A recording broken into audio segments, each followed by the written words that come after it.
Λοιπόν, όταν γεννήθηκα, επειδή ήμασταν ήδη στην οικογένεια 2 κορίτσια και περίμεναν ότι εγώ θα είμαι αγόρι, όταν πήγε ο παππούς μου στο εμευτήριο και λέει τη μαμά μου τι είναι, λέει μάμα μου κορίτσι, ο παππούς μου είπε πάλι. Τέλος πάντων πετάξτε στα σκουπίδια και ούτε καν με είδε και έφυγε. Στην πορεία όμως ήμουν ας πούμε η πιο αγαπημένη του και πάντα με φώναζε ο παππούς μου Σοκολές.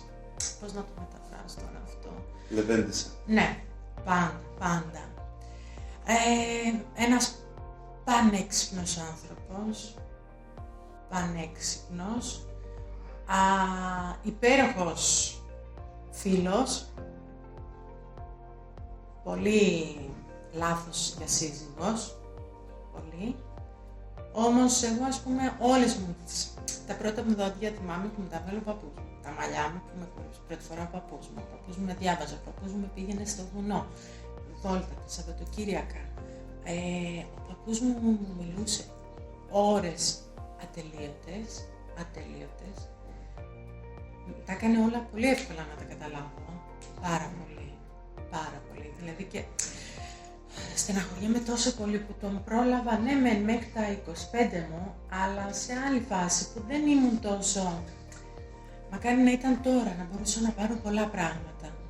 Μπορούσα να πάρω πάρα πολλά, δυστυχώς δεν πήρα, φύγαμε και στην Ελλάδα. Αλλά μέχρι τα 7 μου που ήμουν Αλβανία, θυμάμαι με το παππού μου το 90%. Και όταν ήρθε Ελλάδα, επειδή μου έλειπε πάρα πολύ, θυμάμαι του έγραφα, καθόμουν στο μπαλκόνι και του έγραφα με ένα κίτρινο στυλό γράμματα, συνέχεια με γράμματα, τα έχω τα γράμματα του ακόμα. Και συνέχεια του έλεγα παππού πάρα πολύ μου λείπετε και αυτά και μου έγραφε μετά ο παππούς πίσω και μου λέγε μη στεναχωριέσαι και ένα πράγμα που το διαβάζω και σήμερα κάποιες φορές, ένα γράμμα είναι ότι εύχομαι, εκτός τα τυπικά να είσαι ευτυχισμένη που λένε όλοι, να είσαι τόσο συνειδητοποιημένη στη ζωή σου που θα έρθει η μέρα που εμείς θα έχουμε πεθάνει και θα έρθει στο τάφο και θα μου πεις ρε παππού τα κατάφερα. Αυτό δηλαδή είναι σαν... Σου μιλούσε ενώ ήσουν μικρή, σου μιλούσε, ποτέ δεν σε αντιμετώπιζε σαν παιδάκι. Και ένα πράγμα που θαύμαζα και θα ήθελα πάρα πολύ να το έχω είναι ότι σου έδινε την ευκαιρία που λέμε να σου πει κάτι. Αν έβλεπε ότι δεν το έχεις ή δεν το παίρνεις αψήφιστα, δεν ασχολιόταν άλλο. Εμένα μου αρέσει αυτός τους ανθρώπους. Δεν πίεζε καταστάσεις. Σου έλεγε ότι δεν το έχει ή δεν θέλει, ας κάνει ό,τι θέλει.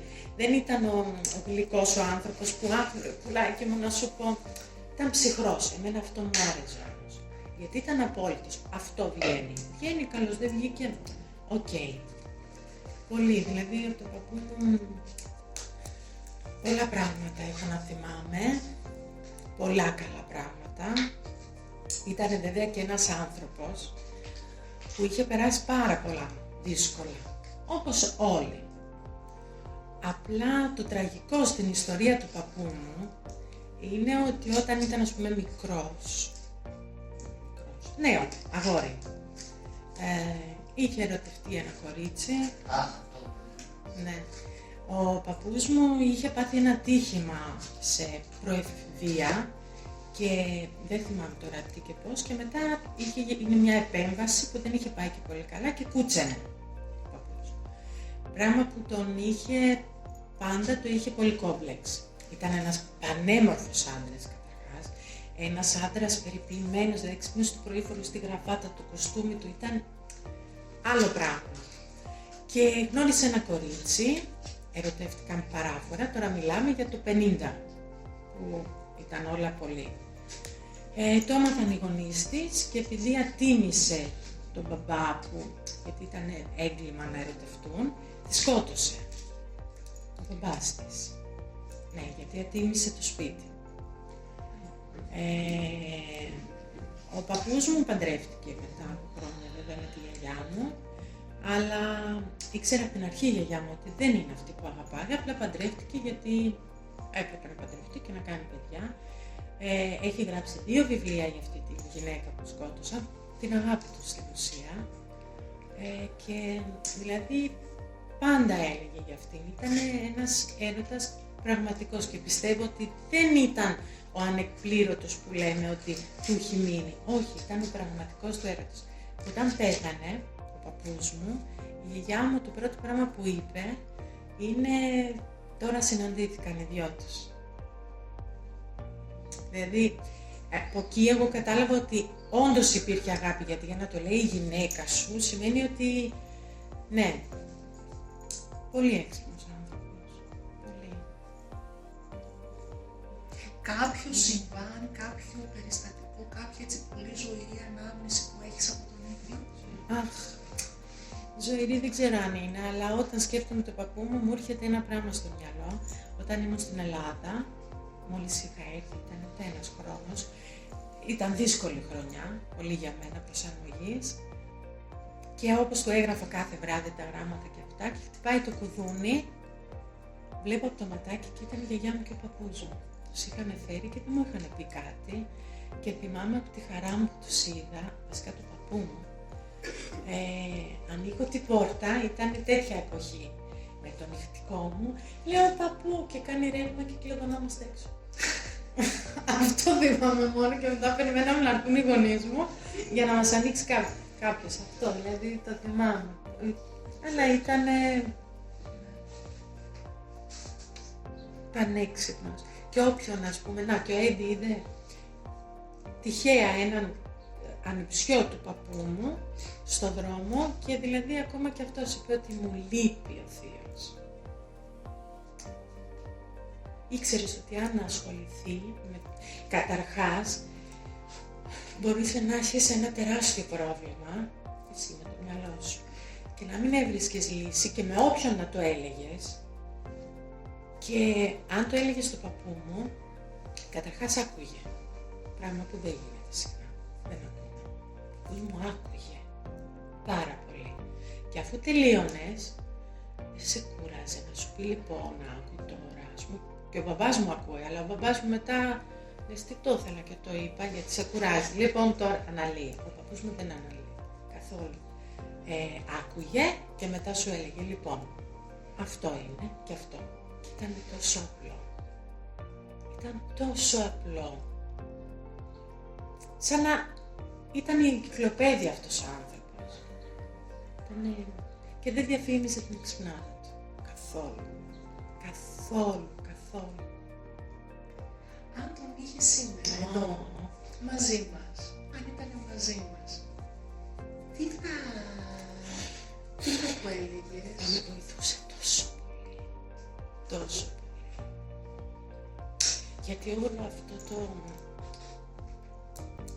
το χαμό που έχω στο μυαλό μου θα μου το έλυνε εκ τόπου.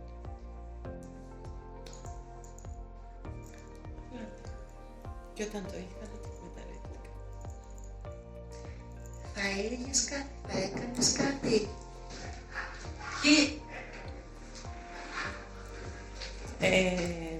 Θα έλεγα όσα δεν του είπα. Και ήταν πολλά. Και θυμάμαι την τελευταία κουβέντα του όταν τον γνώριζα, όταν τον είδα, και μετά από λίγους μήνες πέθανε. Τότε ο Ρέστης μου ήταν μικρός και δεν είχαμε κανένα πρόβλημα, αλλά επειδή ήταν πολύ μπροστά, και θυμάμαι μου έλεγε ότι επειδή σε αυτή τη φάση που υπάρχουν μικρά παιδιά σε ένα ζευγάρι, υπάρχουν προβλήματα. Θες δεν θες.